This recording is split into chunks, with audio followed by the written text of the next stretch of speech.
आज भक्ति काल के संबंध में अगला व्याख्यान। पिछली बार हमने राम भक्ति धारा की विशेषताओं की चर्चा की थी। इसी क्रम में राम भक्ति धारा की कुछ अन्य विशेषताओं की बात की थी। अब तक हमने ये समझा था कि राम भक्ति धारा की वस्तुतः परंपरा प्राचीन परंपरा में मिलती है और संस्कृत में वाल्मीकि के रामायण में भी ये परंपरा मिलती है। बाद में अपभ्रंश और प्रकृति से परंपरा होती हुई अगर हम देखें तो फिर भक्ति काल में तुलसी के काव्य में प्रचलित रूप में दिखाई देती है। तुलसी रामचरितमानस की रचना सन 1574 ईस्वी में करते हैं और विक्रम संवत की दृष्टि से 1631 में करते हैं। वस्तुतः रामचरितमानस श्री राम के चरित्र को एक बड़े पैमाने पर प्रस्तुत करता है। अगर देखा जाए तो राम का जन्म के बाद विवाह और जीवन की जो प्रमुख घटनाएं हैं उनको सामाजिक और सांस्कृतिक संबंध में वो विवेचित करते हुए आगे बढ़ता है। उसमें पूरा का पूरा समाज, भारतीय समाज का एक जीवंत चित्रण दिखाई देता है और यही कारण है कि राम भक्ति धारा के कवियों ने, विशेषकर तुलसीदास ने जब रामचरितमानस की रचना की तो उसमें उन्होंने जो सबसे महत्वपूर्ण बात ध्यान में रखी और उसके प्रथम कांड में भी इसको स्पष्ट करते हैं, वो है नाना पुराण निगम आगम सम्मत। यानी जो राम की कथा लिखी गई है वो विभिन्न पुराणों, नाना पुराण, विभिन्न पुराणों और निगम आगम सम्मत, जो उपनिषद थे, जो अन्य ग्रंथ थे, उन सबों में जो कुछ प्रचलित कथा का अंश मिलता है उसको आधार बनाकर उसकी रचना की है। यानी तुलसीदास ने पूरे एक समन्वय को अपने ध्यान में रखा है कि राम कथा वह किसी एक ग्रंथ के आधार पर नहीं लिखते, बल्कि जो राम कथा का रूप जो प्रस्तुत करते हैं वो रामचरितमानस में जो राम कथा का जो अंश प्रस्तुत किया गया है वो विभिन्न पुराणों, उपनिषदों और अन्य महत्वपूर्ण ग्रंथों के अध्ययन के बाद उसकी एक रूपरेखा रची गई है। और इसीलिए कहा जाता है कि जो वाल्मीकि का जो रामायण है संस्कृत में, उससे भिन्न कथा हम रामचरितमानस में देखते हैं। रामचरितमानस में तुलसीदास ने अनेक अंशों को छोड़ दिया है जो वाल्मीकि के रामायण में थे। इसी प्रकार अपभ्रंश और प्रकृति में भी जो राम की कथा मिलती है उसके कुछ अंशों को छोड़ दिया या कुछ को ग्रहण किया। वस्तुतः तुलसीदास के सामने एक आदर्श परिवार की परिकल्पना सामने थी और यही कारण है कि तुलसीदास जब रामचरितमानस की रचना करते हैं उसमें वो राम का जो स्वरूप दिखाते हैं वह एक आदर्श परिवार को लेकर चलने वाला स्वरूप है, जिसमें त्याग है, जिसमें सहिष्णुता है, जिसमें निर्णय लेने की क्षमता है। वस्तुतः तुलसीदास एक आदर्श समाज की परिकल्पना करते हैं। राम राज्य की परिकल्पना वस्तुतः एक आदर्श समाज की परिकल्पना है और यही कारण है कि वह समाज की सामाजिक परिस्थिति, राजनीतिक परिस्थिति, आर्थिक परिस्थिति, सांस्कृतिक परिस्थिति और धार्मिक परिस्थितियों को ध्यान में रखकर वो राम राज्य की परिकल्पना करते हैं। जो राम है वो इन सब परिस्थितियों से जूझते हैं।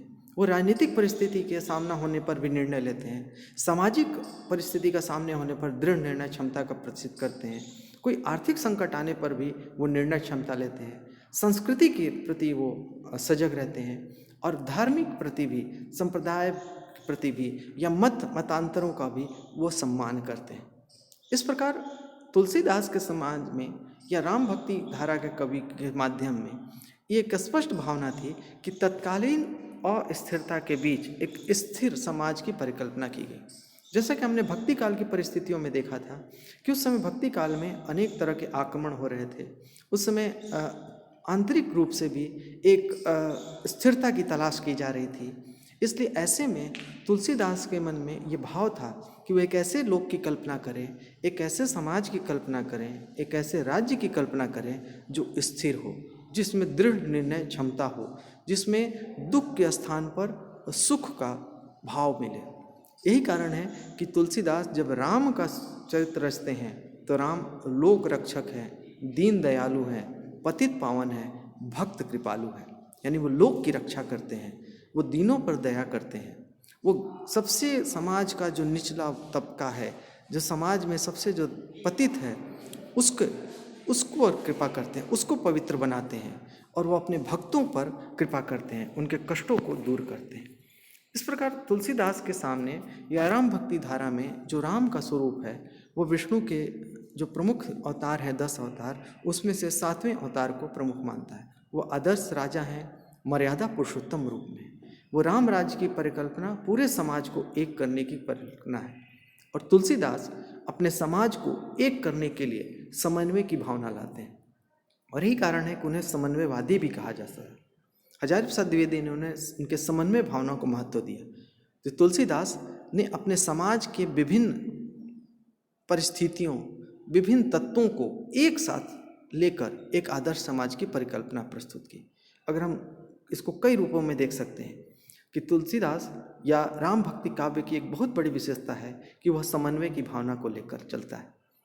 वस्तुतः अगर हम देखें तो रामचरितमानस या जो राम कथा है वो अपने आप में समन्वय की भावना को प्रस्तुत करता है। जैसे हमने पिछले अंश में बात की कि तुलसीदास ने केवल एक कथा को आधार नहीं बनाया, बल्कि वह कई ग्रंथों की कथाओं का समन्वय करते हैं। इसलिए हम कह सकते हैं कि तुलसीदास या राम भक्ति कवि वस्तुतः राम कथा के समन्वय को महत्व देता है। उसी तरह तुलसीदास ने अपनी कथा में या राम भक्ति कवि विभिन्न मतों का समन्वय करता है, शैव मत, शाक्त मत और वैष्णव मत। यदि हम देखें तो भारतीय परंपरा में शिव को आराध्य मानने वाले या शिव की श्रेष्ठता सिद्ध करने वाले शैव मत होते हैं। दूसरी तरफ देवी की आराधना करने वाले शाक्त मत होते हैं, और विष्णु की आराधना करने वाले वैष्णव मत होते हैं। इन तीनों को हम देखें तो तीनों में एक तरह की प्रतिद्वंद्विता की भावना देखने को मिलती थी, लेकिन तुलसीदास ने इन तीनों मतांतरों को एक साथ उपस्थित किया। रामचरितमानस में राम वैष्णव यानी विष्णु के अवतार हैं, लेकिन जब वो विवाह करते हैं तो विवाह करते हैं सीता से, और सीता को शक्ति या जानकी का सीता को पार्वती का आशीर्वाद प्राप्त है। इस रूप में शक्ति भी सामने है। और दूसरी तरफ जब विवाह करने के लिए जिस धनुष को तोड़ते हैं वो शिव का है, और इसलिए धनुष तोड़ने से पहले वो शिव की आराधना करते हैं। जब लंका विजय के लिए पुल बनाना होता है तो शिव की पूजा करते हैं। तो इस प्रकार हम देखते हैं कि राम कथा में शैव भी है, शाक्त भी है और वैष्णव भी है। तो इस प्रकार उन्होंने तीनों मतों का समन्वय प्रस्तुत किया। इसलिए हम कह सकते हैं कि राम भक्ति धारा में विभिन्न मतों का समन्वय है। उसी तरह परिवार का समन्वय, राम कथा में हम देखते हैं कि आदर्श भाई हैं, राम लक्ष्मण भरत शत्रुघ्न। उसी तरह माताएं हैं, और माताएं, तीनों माताएं सौतेली माताएं होते हुए भी वो एक दूसरे का बहुत सम्मान करती हैं, अपने पुत्रों का सम्मान करते हैं, अपने सौतेले पुत्रों का सम्मान करती हैं। उसी तरह माता और पुत्र का भी एक प्रकार का समन्वय। इस तरह का अनेक तरह के पारिवारिक जो संबंध हैं, उन पारिवारिक संबंधों का समन्वय रामचरितमानस में या राम भक्ति धारा में दिखाई पड़ता है।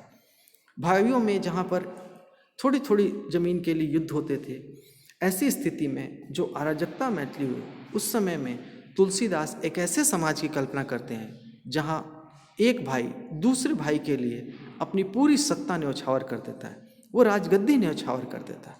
दूसरी ओर दूसरा व्यक्ति सत्ता प्राप्त होने पर भी उस सत्ता का सुख नहीं भोगता, क्योंकि उसका भाई वन में है।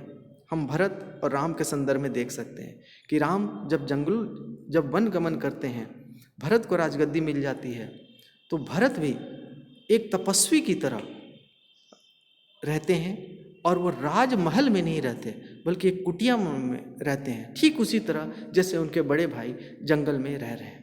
ये त्याग, ये स्वार्थ का समर्पण, ये समस्त भावनाएं हम देखने को मिलती है तुलसीदास में या राम भक्ति काव्य में। इस प्रकार विभिन्न परिवार के संबंधों का समन्वय भी वो एक साथ दिखाते हैं। उसी तरह गुरु शिष्य का समन्वय है, गुरु और शिष्य दोनों का महत्ता दिखाई गई है। गुरु अपने शिष्य का भी सम्मान करता है और शिष्य भी अपने गुरु का सम्मान करता है, उनमें किसी प्रकार का द्वेष नहीं है। राम शिक्षा के लिए विश्वामित्र के साथ जाते हैं, लेकिन उनके राजगुरु वशिष्ठ हैं, उनका भी वो सम्मान करते हैं। इस प्रकार जंगल में या वन गमन में वो जितने विभिन्न ऋषि मुनियों से मिलते हैं, वो सबका सम्मान करते हैं और सबको गुरु तुल्य उपमा देते हैं। उसी तरह शत्रु मित्र का समन्वय भी दिखाई देता है। राम की कथा की एक विशेषता है कि वहाँ शत्रु और मित्र में भी एक तरह की एक रेखा दिखाई देती है। विभीषण शत्रु का भाई है, रावण का भाई है, लेकिन राम उसे स्वीकार करते हैं क्योंकि वो रक्षा में आया है। इस प्रकार की परिकल्पना व्यापक मानवीय उद्देश्य को पूर्ण करती है। यानी तुलसीदास ये दिखाना चाहते हैं कि अगर कोई शत्रु भी है, अगर वो शरणागत है, वो अगर रक्षा की भाव को लेकर आया है, तो हम उसका सम्मान करें और इसका समन्वय करें। इस तरह शत्रु और मित्र का समन्वय भी दिखाई पड़ता है। इसी तरह हम देखते हैं कि तुलसीदास अन्य रचनाओं में भी इस तरह की बात करते हैं, गुणों का समन्वय करते हैं। स्वयं राम का जो चरित्र है वह रूप, गुण और शील का समन्वय है। राम रूपवान हैं, मोहक स्वरूप वाले हैं, उनमें गुण भी है, उनमें शक्ति भी है, लेकिन उनमें विनम्रता भी है। प्रायः यह देखा जाता है कि अगर किसी में रूप हो या यदि गुण या शक्ति हो तो उसमें अहंकार हो जाता है, वो शील को भूल जाता है। रावण में शक्ति थी लेकिन वह अहंकारी था और उसमें विनम्रता नहीं थी, वो ऋषियों को कष्ट देता था, उसमें अहंकार था। लेकिन यदि हम राम में देखें तो राम रूपवान है लेकिन उनमें रूप का अहंकार नहीं है। राम शक्तिवान है लेकिन शक्ति का अहंकार नहीं है। और राम विनम्र हैं और उनमें विनम्रता का अहंकार नहीं है, यानी अहंकार रहित हैं। जब धनुर्यज्ञ होता है तो राम अपनी शक्ति का प्रदर्शन नहीं करते, वो विनम्रता से सबसे आज्ञा लेते हैं कि मैं भी इस धनुष को तोड़ने की कोशिश करता हूँ। वो गुरुओं से आज्ञा लेती हैं, पूरी सभा हंसती है, लेकिन राम विनम्र बने रहते हैं और फिर चमत्कारिक रूप से उस धनुष को तोड़ देते हैं। राम की विनम्रता उन्हें आकर्षक बनाती है। इस प्रकार हम देखते हैं कि समाज में तुलसीदास ने स्पष्ट संकेत दिया था कि हमारा शासक या आदर्श व्यक्ति वही हो सकता है जिसमें किसी भी प्रकार का अहंकार नहीं हो। और यही विशेषता है कि वो इन तीनों गुणों का समन्वय करते हैं, रूप, शक्ति और शील, तीनों का समन्वय एक साथ दिखाते हैं और उसे हम ईश्वर के रूप में हम देखते हैं या राम के आदर्श रूप में हम देखते हैं। उसी तरह राम भक्ति काव्य में भक्ति, ज्ञान और कर्म का समन्वय है। राम समस्त लोगों को कर्मठ बनने की प्रेरणा देते हैं। शबरी अपना कार्य करती है लेकिन राम को प्राप्त करती है। हनुमान राम के प्रिय भक्त हैं और वो निरंतर कर्म करते रहते हैं। वो ज्ञानवान हैं और निरंतर भक्ति के साथ जुड़े रहते हैं। इस प्रकार ज्ञान, भक्ति और कर्म तीनों का समन्वय रामचरितमानस में दिखाई देता है या राम भक्ति धारा में दिखाई देता है। राम भक्ति में के कथाओं में एक महत्वपूर्ण विशेषता है, वो उसमें विभिन्न जातियों का समन्वय किया गया। समाज में दृढ़ता प्राप्त करने के लिए आवश्यक है कि हम विभिन्न जातियों या वर्गों को एक साथ लेकर रखें, हम कोई उनमें प्रतिस्पर्धा नहीं रखें। यही कारण है कि राम सभी जातियों का समन्वय करते हैं। वो वानर जाति हो, भालू जाति हो, इन सब को अपने साथ रखते हैं। वो विभिन्न जंगल में रहने वाले वन्यजीवी या वनजीवी लोगों की भी रक्षा करते हैं।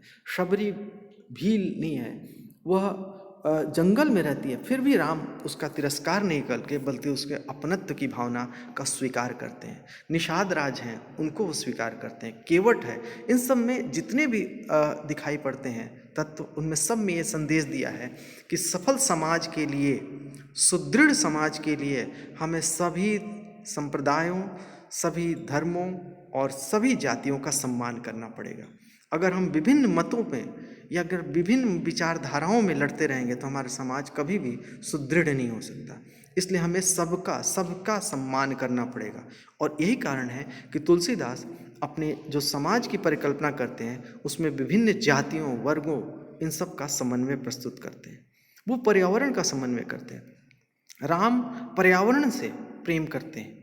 राम पर्यावरण की जो विविधता है उसको स्वीकार करते हैं। वो पेड़, पक्षी, पशु सबसे संबंध बनाते हैं। जटायु उनकी मदद करता है, वो जटायु से प्रेम करते हैं। जटायु सीता का पता देता है और इसलिए जटायु से प्रेम करते हैं। वो राम अपने आसपास की चीज़ों से स्नेह रखते हैं, पर्यावरण से स्नेह रखते हैं। वृक्षों से, जब सीता का विरह होता है, जब सीता का वियोग होता है, सीता का अपहरण होता है, तो राम पशु, पक्षी, समस्त लोगों से पूछते हैं और सीता का पता लेते हैं। ये उनके पर्यावरण प्रेम को दिखाता है।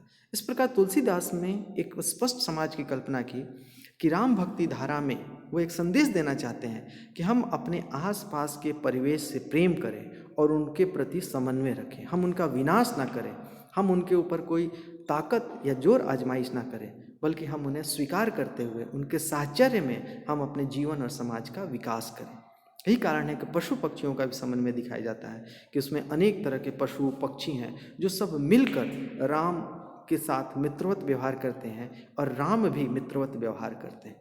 वो एक दूसरे के क्षेत्र का परिक्षेत्र का अतिक्रमण नहीं करते। ये एक बहुत बड़ी विशेषता जो राम कथा में, राम काव्य धारा में दिखाई देती है। उसी प्रकार राम काव्य धारा की एक और विशेषता है, वो है भाषा का समन्वय।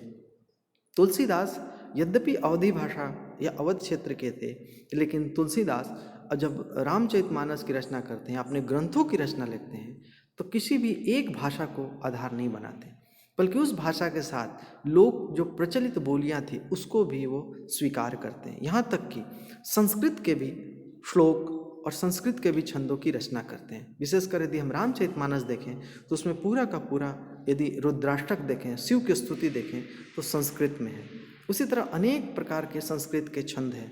नमामि शमीशान जैसे जो श्लोक, जो छंद हैं, वो तुलसीदास ने ही रचा है। और दूसरी तरफ वो एक साधारण सी भाषा में लोक लय के साथ भय प्रगट कृपाला भी लिखते हैं। भय प्रगट कृपाला दीन दयाला, इस तरह की बातें तुलसीदास में है। यानी तुलसीदास विभिन्न भाषा और बोलियों के शब्दों का समन्वय प्रस्तुत करते हैं। वो अपने राम को गरीब नवाज कहते हैं, यानी राम गरीबों पर कृपा करने वाले हैं। इस प्रकार वो उर्दू, फारसी, आसपास की जितनी बोलियां थी उन सब को समन्वय करके अपनी रचना में प्रस्तुत करते हैं। उसी प्रकार रस, छंद, अलंकार का समन्वय थे कि तुलसीदास या राम भक्ति काव्य की विशेषता है कि उसमें विभिन्न रसों, विभिन्न छंदों और विभिन्न अलंकारों का समन्वय मिलता है। विशेष करके और रामचरितमानस को ही हम देखें तो उसमें लगभग सभी रस और अनेक शब्दालंकार और अन्य अर्थालंकार भी मिल जाते हैं। उसी तरह छंदों की भी एक विशाल श्रृंखला दिखाई पड़ती है। तो इस प्रकार हम कह सकते हैं कि राम भक्त कवि या राम काव्य धारा का कवि अपनी रचनाओं में रस, छंद, अलंकारों का भी समन्वय करता है। उसी तरह राम भक्ति धारा की विशेषता एक ये भी है कि उसमें विभिन्न काव्य रूपों का समन्वय है।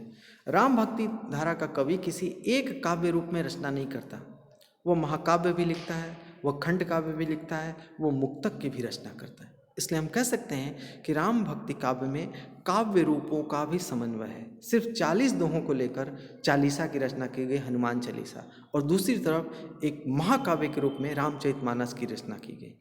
एक तरफ बरवे छंद में बरवे रामायण लिखा गया। इस तरह से विभिन्न काव्य रूपों का भी चित्रण राम भक्ति काव्य की विशेषता है। तो इस प्रकार हम कह सकते हैं कि जो राम भक्ति धारा है वह अनेक प्रकार के समन्वय को लेकर चल सकता है, और इसीलिए तुलसीदास को समन्वयवादी कहा जाता है और राम भक्ति धारा की कविता में भी समन्वय की भावना को माना जाता है।